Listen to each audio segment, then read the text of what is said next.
오늘 주님의 오심을 우리가 준비하는 대림절 마지막 주일입니다. 내일 모레가 성탄절입니다. 오늘은 예수님의 탄생을 축하하기 위해서 먼 곳에서 보물을 가지고 예수님을 찾아왔던 동방박사의 모습을 한번 살펴보려고 합니다. 보물을 가지고 예수님 찾아온 동방박사가 왜 중요하냐? 동방박사의 모습은 대림절이 어떤 절기인가를 우리들에게 보여주고 있기 때문에 그렇습니다. 대림절은 예수님 맞이할 준비하는 절기입니다. 그러면 뭘 준비를 해야 될까? 예수님 맞이하기 위해서 여러분 뭘 준비하셔야 될까요? 저와 여러분이 무엇을 준비하느냐에 따라서 우리가 예수님을 어떻게 생각하는지, 우리가 예수님을 어떤 분으로 생각하는지 잘 나타납니다. 예수님을 귀하게 여기지 않는 사람은 절대로 주님 앞에 보물을 드리지 않아요. 그저 아무렇게나 대충 준비합니다. 왜냐? 보물을 준비할 만큼 예수님이 귀한 분이 아니기 때문에 그렇죠. 예수님을 귀하게 여기지 않는 사람들은요, 예수님을 위해서 보물 드리는 것을 낭비라고 생각을 해요. 여러분, 가룟 유다를 보세요. 막달라 마리아가 예수님 앞에 나와서 자기가 가지고 있는 가장 값비싼 보물, 향유를 깨뜨려서 예수님 앞에 부어드렸습니다. 그러자 가룟 유다가 값비싼 보물을, 향유를 깨어드린 막달라 마리아를 보면서 뭐라고 소리를 쳤느냐? 야, 왜 이 귀한 보물을 이처럼 낭비하느냐? 그렇게 마리아를 꾸짖었어요. 왜 보물을 낭비하느냐? 꾸짖었어요. 막달라 마리아는 자기의 모든 것을, 가장 귀한 것을 아낌없이 주님 앞에 부어드렸는데 왜 가룟 유다는 막달라 마리아가 향유를 부어드린 것을 낭비라고 생각했을까요? 두 사람이 예수님을 생각하는 것이 달랐기 때문에 그렇죠. 막달라 마리아는요, 자기가 갖고 있는 보물을 예수님께 다 부어드려도 전혀 아깝지 않을 만큼 예수님께서 귀한 분으로 생각한 거죠. 반면에 가룟 유다는요, 예수님을 어떻게 생각했는지는 잘 모르지만 예수님께 귀한 향유를 부어드리는 것을 아깝다, 낭비라고 생각했던 거예요. 이처럼 예수님을 어떻게 생각하는지, 어떤 분으로 생각하는지에 따라서 여러분 주님 맞이하는 준비가 달라집니다. 베들레헴 사람은 어땠나요? 베들레헴 사람도요, 예수님 귀하게 여기지 않았어요. 대목이었잖아요. 유다의 방들이 꽉 찼단 말이죠, 베들레헴에. 그래서 예수님 갔을 때 방이 없었대요. 대목 때, 성수기 때 방 하루 빌리는데 얼마일까요? 100만 원 할까요? 50만 원 할까요? 그런데요, 그 비용이 아깝다고 예수님한테 방 한 칸 내어드리지 않았어요. 그 비용 아깝다고, 방 한 칸 내어드리는 그 비용 아깝다고 예수님을 마구간으로 내몰았다는 거예요. 베들레헴 사람들은요, 예수님이 위해서 방 한 칸 내어드리는 그 비용이 아깝다고, 낭비라고 생각한 거예요.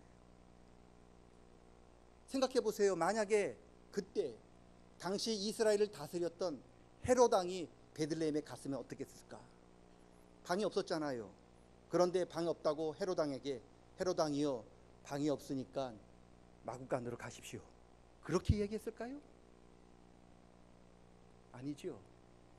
무슨 서를 써서라도 방을 마련해 주었겠죠. 왜요? 그들에게 헤롯은 그렇게 존중받아도 되는 사람으로 여겨졌던 거고요. 예수님은 빈 방 아니라 마구간으로 보내려 할 만큼 귀하게 여기지 않았기 때문에 그런 거예요. 동방박사가 왜 중요하냐? 예수님 베들레헴 찾아가셨거든요. 그런데 베들레헴 사람들이 예수님 반갑게 맞아주지 않았어요. 왜요? 예수님 맞이할 빈 방을 준비하지 못했기 때문에 그렇죠. 예수님 맞이할 준비를 제대로 하지 못했기 때문에 그렇죠. 그래서 대림절이 굉장히 중요해요. 대림절은 예수님 맞을 준비를 하는 절기예요. 저와 여러분도 이 대림절에 예수님 맞이할 준비를 제대로 못한다면 우리도 베들레헴 사람과 똑같이 이야기한다는 거예요. 예수님, 지금 제가 바빠요. 내 마음 꽉 찼어요. 제가 지금 분주하니까 다음에 오세요. 그렇게 이야기한다는 거예요. 예수님 잠깐 밖에 서 계세요. 내가 일 다 마치고 예수님 불러드릴게요. 그렇게 이야기한다는 거예요. 아니면 예수님, 제가 지금 정신없으니까, 제가 지금 마음의 여유가 없으니까 좀 가세요. 그렇게 이야기한다는 거예요. 그래서 대림절이 중요해요. 예수님 밖에 세워놓지 않고, 예수님 마구간으로 가라고 보내지 않고, 예수님 기쁘게 영접하기 위해서 저와 여러분이 빈 방을 준비하는 기간이 대림절입니다. 예수님 모실 준비 잘 하셔야 해요. 예수님 오실 빈 방을 준비하는 사람이 지혜로운 사람이고요, 주님으로부터 잘했다고 충성되다고 칭찬들을 사람입니다. 주님 찾아오시거든요. 얘야, 내 시간과 나는 너와 함께 하고 싶다. 나는 네 인생과 함께 하고 싶다. 내 시간에 나도 함께 하고 싶다.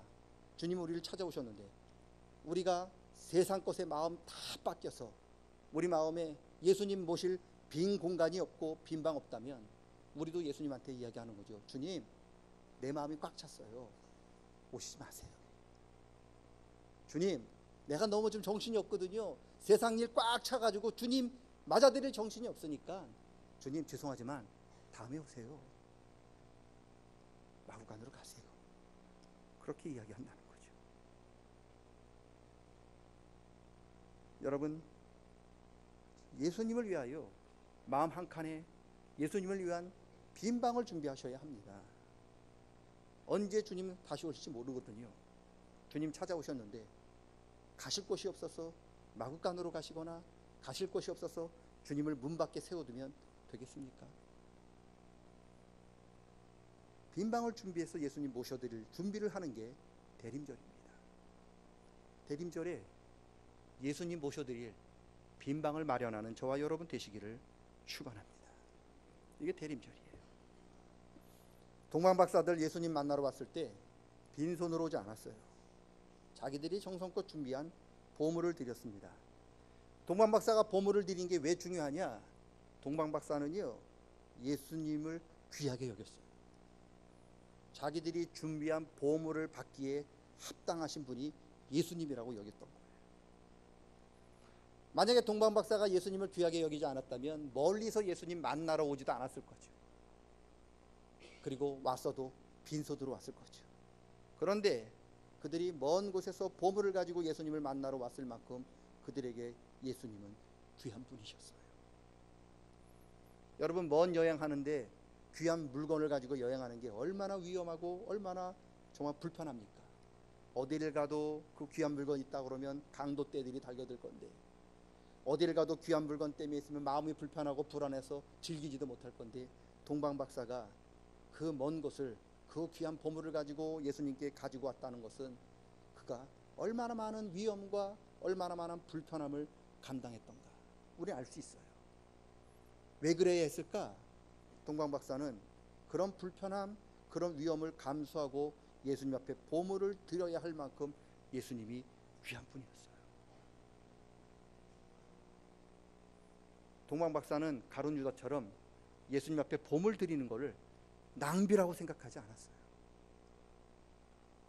오히려 보물 받으시기에 합당한 분으로 여겼어요. 그래서 11절 보면 동방박사가 아기 예수님 보고 엎드려 경배를 합니다. 그리고 자기들이 가져왔던 보물을 주님 앞에 드립니다. 여러분, 동방박사가 왜 이렇게 했을까요? 예수님은 자기의 보물을 받아야 할 마땅한 이스라엘의 임금이었다고 고백하는 겁니다. 반면에 유대인들 가운데 그 누구도 예수님을 왕으로 인정한 사람이 없어요. 예수님 앞에 보물 드린 사람 한 사람도 없어요. 예수님을 찾아온 사람도 없어요. 예수님 누가 찾아왔느냐? 당시 이스라엘에서 가장 가난하고 당시 이스라엘 사람들이 가장 무시하고 멸시하는 목자들만 찾아왔어요. 이게 무슨 뜻입니까? 이스라엘 사람들에게, 유대인들에게 예수님은 귀하게 대접받지 못했고 오히려 이방인이었던 동방박사가 예수님을 높여드렸다는 거예요. 저는 이 말씀이 우리 예수 믿는 사람을 위한 하나님의 경종이라고 여겨져요. 우리도 예수님을 믿는다고 예수님을 왕이라고 고백하면서도 우리가 예수님을 위하여 제대로 준비하지 못한다면 수백 년 동안 메시아를 기다렸다고 해왔는데 막상 예수님 왔을 때 예수님을 마구간으로 몰아놨던 베들레헴 사람과 예수님은 찾아왔지만 예수님을 경배하지 않았던 이스라엘 사람과 뭐가 다르겠습니까? 동방박사들은 예수님을 왕으로 인정해요. 여러분, 그런데 이스라엘 사람들은 예수님을 왕으로는 불러요. 그런데 왕으로 인정하지 않았습니다. 예수님 십자가에 달리셨을 적에 십자가 위에는 보통 명패, 그 죄수 이름이 써여 있는데 그 죄수 이름과 죄목이 써여 있어요. 살인자 바라바, 누구 뭐 그렇게 이름이 써여 있는데 예수님 십자가에 달리셨을 적에 예수님 십자가 위에 명패에는 뭐라고 써여 있느냐? 나사렛 예수 이름과 유대인의 왕이라고 써 있었어요. 누가 그렇게 적었느냐? 유대인들이랑 빌라도가 그렇게 적었어요. 유대인들은 예수님을 왕이라고 불렀어요. 그런데 왕 대접 안 했습니다. 보물도 드리지 않았습니다. 오히려 예수님을 유대인으로 왕으로 부르면서 예수님을 조롱했어요. 그런데 오늘 동방박사는 예수님을 왕으로 인정했어요. 그래서 그에게 왕에게 드리는 제물을 드렸습니다. 2절을 보시면 동방박사가 예루살렘에 찾아와서 뭐라고 이야기합니까? 유대인의 왕으로 나신 이가 어디 계십니까? 내가 그에게 경배하러 왔습니다. 동방박사는 예수님을 왕으로 인정했는데 유대인들은 예수님을 왕으로 입으로 고백은 했지만 예수님을 왕 대접을 하지 않았다는 거예요. 만약에 그 예수님이 이 땅에 다시 온다면 누구를 인정하고 누구를 하나님의 아들로 인정하게 되겠습니까? 대림절은 우리 주님의 오심을 준비하는 절기입니다. 무엇을 준비하느냐는 여러분이 주님을 어떻게 생각하느냐에 따라 달라집니다. 여러분, 여러분에게 예수님은 누구십니까? 보물을 드려도 아깝지 않는 분이십니까? 아니면 방 한 칸 내어드리는 것도 아까운 그저 그런 분이십니까? 예수님 맞이하기 위해서 여러분은 지금 뭘 준비하고 계시는가요? 예수님을 왕으로 부르지만 예수님께 아무것도 드리지 않았던 유대인들처럼 살아가고 계십니까? 아니면 예수님을 위하여 가장 귀한 것을 드렸던 동방박사처럼 우리가 준비하고 있는지를 기억하셔야 합니다. 다시 묻습니다. 우리에게 예수님은 누구신가요? 우리의 보물을 받으시기에 합당하신 분인가요? 아니면 우리의 보물을 드리는 것을 낭비라고 생각되는 그저 그런 분이신가요?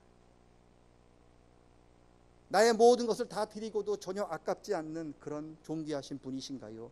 그저 입으로만 왕이라고 고백해도 될 만한 그저 그런 분이신가요? 생각해 보시기 바랍니다.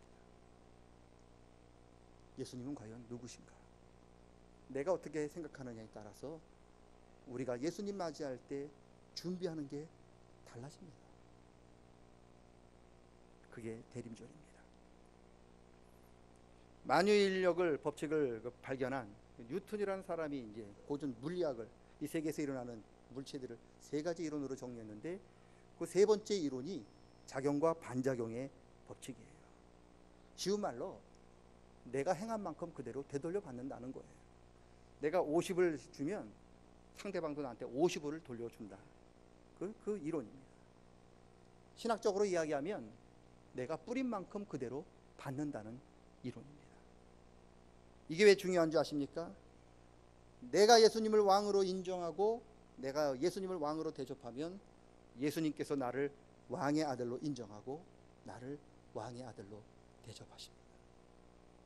반면에 내가 예수님을 하찮게 여기고 하찮은 존재로 대접을 하면 예수님도 저와 여러분을 하찮게 여기고 하찮게 대접하신다는 거예요. 이게 영적인 작용과 반작용의 법칙입니다. 여러분, 자기는 예수님을 존중히 여기지도 않고 자기는 예수님께 보물 드리는 것을 낭비라고 생각하고 자기는 예수님 앞에 방한칸 드리는 것을 아까워하면서도 예수님이 나에게 가장 좋은 것을 주시기를 바라는 것은 믿음이 아니라는 거예요.